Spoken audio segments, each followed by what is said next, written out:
Hello guys, welcome to my channel secret coding. और आज का हमारा टॉपिक है इफ़ एल्स इफ स्टेटमेंट। इसके पहले के वीडियो में हमने इफ़ एल्स स्टेटमेंट देखा था और विथ एग्जांपल उसको क्लियर किया था। और आज के वीडियो में हम इफ़ एल्स इफ स्टेटमेंट को देखने वाले हैं। तो स्टार्ट करते हैं आज के वीडियो को।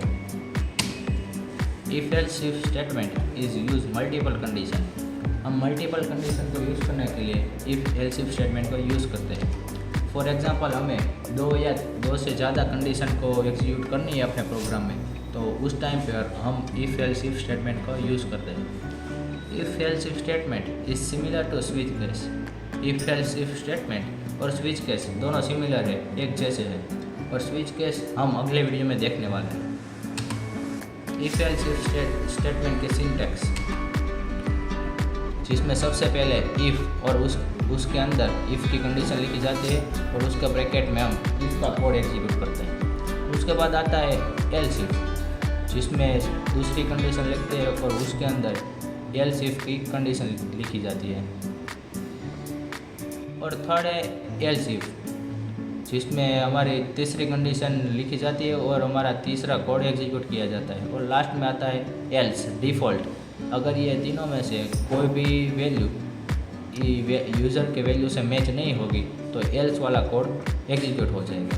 तो अब हम उसको सिंपल तरीके से देखते हैं।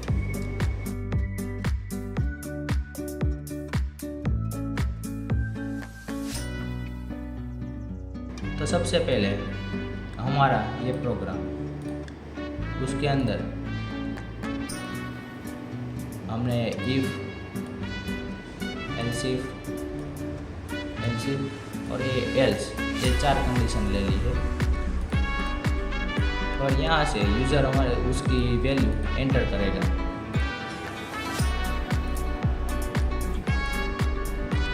यहाँ पे यूज़र लिख देते हैं।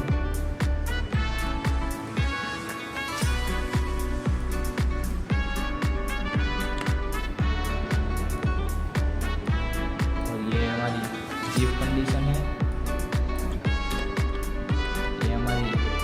एल्स इफ है जिसमें हम दूसरी कंडीशन लिखेंगे। और ये हमारी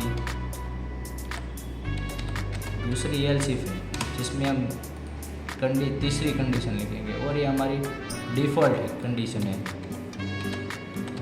एल्स। अगर ये तीनों में से कोई भी वैल्यू यूज़र के वैल्यू से मैच नहीं होगी तो ये एल्स वाला कोड एग्जीक्यूट हो जाएगा। सबसे पहले यूज़र वैल्यू एंटर करेगा तो सबसे पहले हमारा यूज़ का वैल्यू इफ कंडीशन के वैल्यू से मैच होएगा। अगर उसकी कंडीशन और यूज़र की वैल्यू दोनों सेम हो गए तो हमारा कोड एग्जीक्यूट होगा, वरना वो नेक्स्ट में जंप करेगा। अब उसके बाद आता है एल्स इफ। अब यूज़र की वैल्यू और इफ़ एल्स की कंडीशन दोनों मैच होगी। अगर वो दोनों मैच होगी तो उसके बाद ये हमारा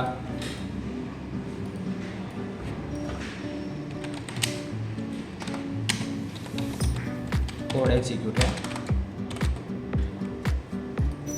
अगर यूज़र की वैल्यू और इफ़ एल्स की कंडीशन दोनों मैच होगी तो हमारा प्रोग्राम एग्जीक्यूट हो जाएगा।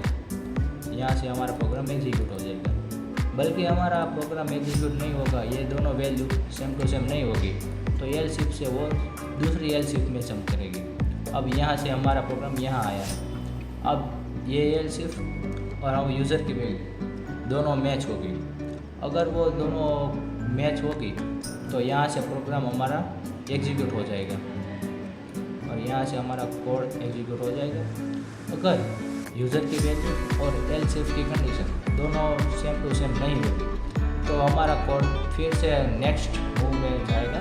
और लास्ट में हमारा आता है एल्स, जिसमें हम डिफ़ॉल्ट वैल्यू लिखते हैं। अगर इफ़ एल्स इफ और एल्स इफ की सेकंड कंडीशन, ये तीनों में से कोई भी कंडीशन यूज़र के वैल्यू से मैच नहीं होगी तो हमारा कोड एल्स में आकर रुक जाएगा। और एल्स में हमने जो भी वैल्यू डाली है वो वैल्यू प्रिंट हो जाएगी और हमारा कोड एग्जीक्यूट हो जाएगा। तो चलते हैं हमारी टर्बो सी की स्क्रीन पर। तो हमारी टर्बो सी की स्क्रीन ओपन हो गई है। अब सबसे पहले हम अपनी फ़ाइल का नेम लिखेंगे यहाँ पे if_elsif.c, ये हमारी फ़ाइल का नेम है। आप यहाँ पे देख सकते हैं हमारी फ़ाइल का नेम आ गया है। यहाँ पे कोई पर्टिकुलर लेटर ही अवेलेबल है, इसलिए हमारे यहाँ पे पूरा नाम नहीं आया है।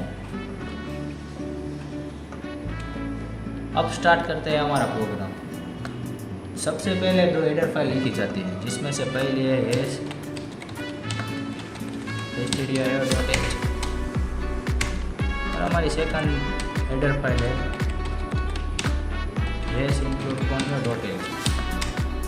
तो उसके बाद हम अपना void main फंक्शन लिखेंगे, void main curly bracket open और क्लोज, इसके बीच में हम अपना प्रोग्राम लिखेंगे।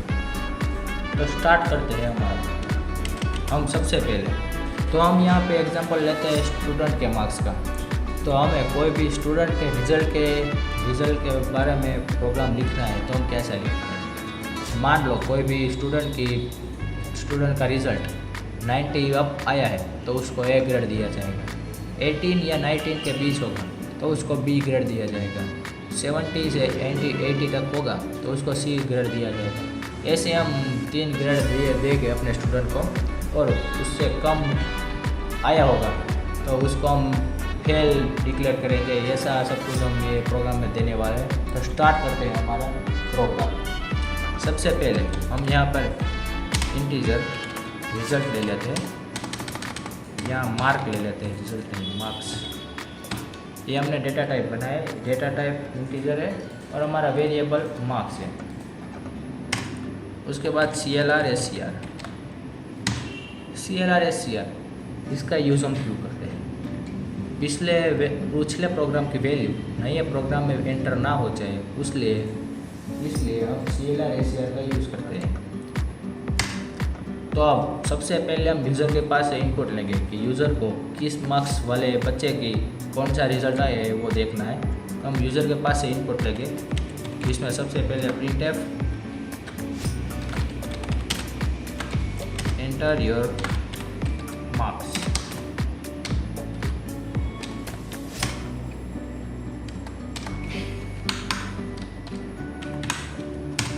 और अब वैल्यू एंटर कराएंगे।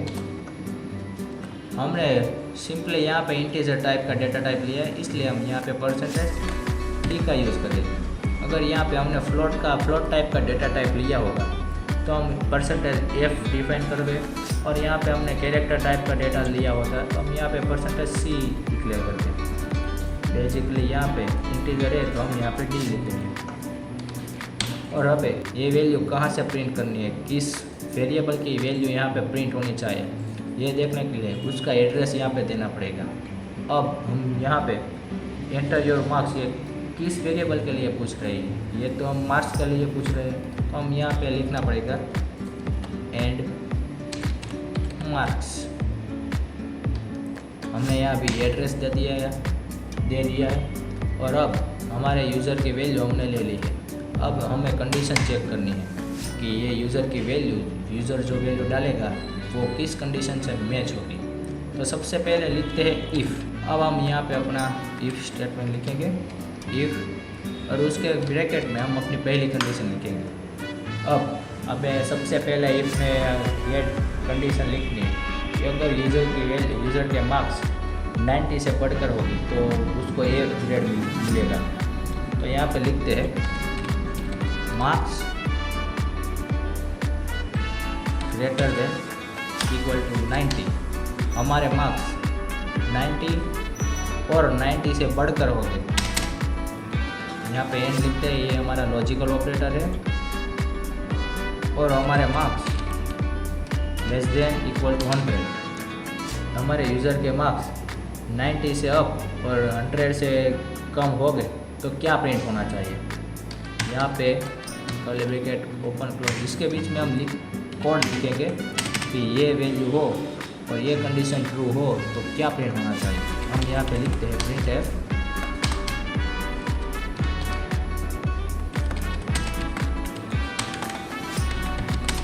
you have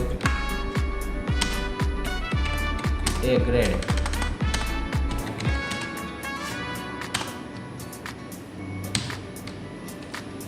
और यहाँ पे कर्ली ब्रैकेट। तो इसका मतलब हुआ कि अगर हमारे यूज़र ने वैल्यू इनपुट की और हमारी वैल्यू, हमारा मार्क्स 90 से बढ़े और 100 से कम हो गए तो यू हैव ए ग्रेड, हमको ए ग्रेड मिला है, ये प्रिंट होना चाहिए। और अब हम लिखते हैं दूसरी कंडीशन।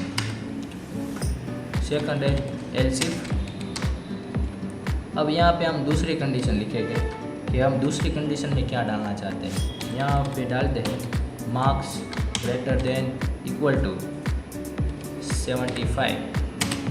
अगर यूज़र के मार्क्स 75 से बड़े हो गए एंड ये हमारे लॉजिकल ऑपरेटर है, और marks less than equal to 89। इसका मतलब है कि हमारे यूज़र के मार्क्स 75 से अप और 89 से कम हो गए तो क्या प्रिंट होना चाहिए। हम यहाँ पे ये डिफाइन करेंगे और यहाँ पे प्रिंट करते हैं printf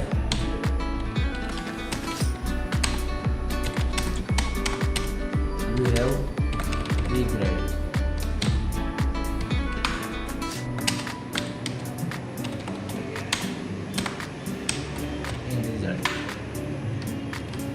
सेमीकोलन।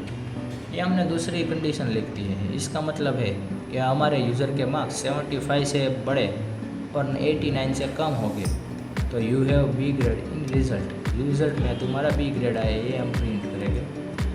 अब देखते हैं तीसरी कंडीशन एल्स इफ। अब उसके अंदर हम तीसरी कंडीशन लिखेंगे कि हम तीसरी कंडीशन में क्या डालना चाहते हैं। हम तीसरी कंडीशन में डालना चाहते हैं अगर यूज़र के मार्क्स 15 से बड़े और 74 से कम हो गए तो उसको सी ग्रेड मिलना चाहिए। अब यहाँ पे लिखते हैं marks greater than equal to 15। हमारे यूज़र के मार्क्स 15 से बड़े and marks greater less than equal to 74। अगर हमारे यूज़र के मार्क्स 15 से बड़े और 74 से कम हो गए, 74 या 74 से कम हो गए तो हम क्या प्रिंट करना चाहते हैं। हम यहाँ पे प्रिंट करते हैं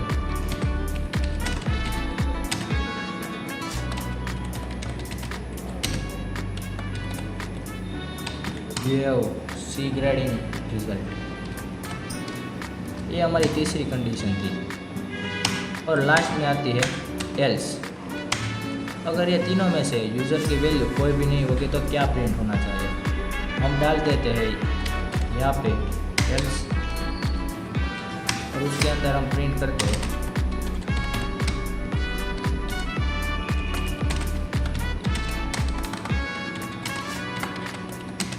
फेल इन एग्जाम।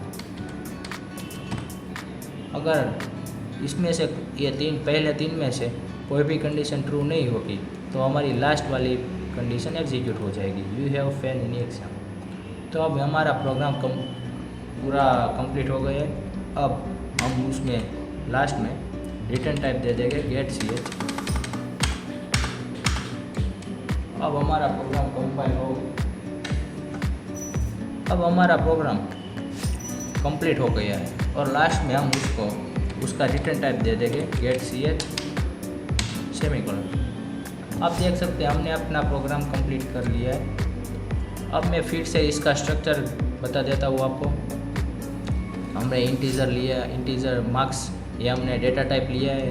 हम मार्क्स वैल्यू एंटर करना चाहते हैं यूज़र के पास से, और यूज़र के पास से हमने यहाँ पे इनपुट लिया है। सबसे पहली कंडीशन है हमारे मार्क्स 90 और 100 के बीच हो गए तो ये लाइन प्रिंट होनी चाहिए। सेकंड कंडीशन है 75 और 89 के बीच होगी तो ये वैल्यू प्रिंट होनी चाहिए। और तीसरी कंडीशन है 15 और 74 के बीच में मार्क्स हो गए तो थर्ड सेंटेंस प्रिंट होना चाहिए। और उसके बाद है लास्ट। अगर ये तीनों में से कोई भी वैल्यू यूज़र के वैल्यू से मैच नहीं होगी तो हमारी ये लास्ट वैल्यू प्रिंट होनी चाहिए, लास्ट सेंटेंस प्रिंट होना चाहिए। तो अब देखते हैं उसको कंपाइल करते हैं। कंपाइल करने की शॉर्टकट है Alt+F9। आप देख सकते हैं यहाँ पे कोई भी एरर नहीं है। अब सिंपल हम उसको रन करते हैं। रन करने की शॉर्टकट है Ctrl+F9। ये यूज़र के पास से मार्क्स पूछ रहा है, एंटर योर मार्क्स। हम यहाँ पे डाल देते हैं 55 और enter. You have C grade in exam in result. हमें सी ग्रेड दिया गया है, आप देख सकते हैं यहाँ पे हमने 55 डाला था, इसलिए हमारी ये वैल्यू एग्जीक्यूट हुई है।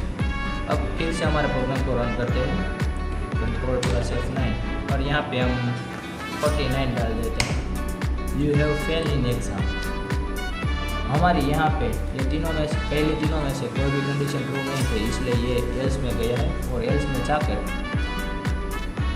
हमारा ये सेंटेंस प्रिंट हो गया है। अब फिर से उसको रन करते हैं और यहाँ पे 92 डालते हैं, enter. You have A grade. हमें ये ग्रेड मिला है, ये 18, 90 और 100 के बीच में था, इसलिए यहाँ पे यू हैव ए ग्रेड ये वाली सेंटेंस प्रिंट हुई है।